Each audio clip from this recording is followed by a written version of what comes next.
In A Quiet Place Day 1, we have gone back to the beginning of what happened before the creatures invaded the Earth.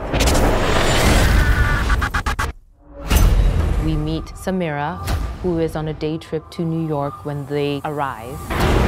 And she has to adjust to this new world. And on the way, she meets Eric, a perfect stranger, who she has to figure out how to survive with. Trying to be quiet in New York City is no easy thing. An entire city of people figuring out the rules for themselves. If we stay here, we die. The world is coming to an end, and how does one best manage the emotional roller coaster? It's perilous, it's fastly paced, and it's extremely quiet.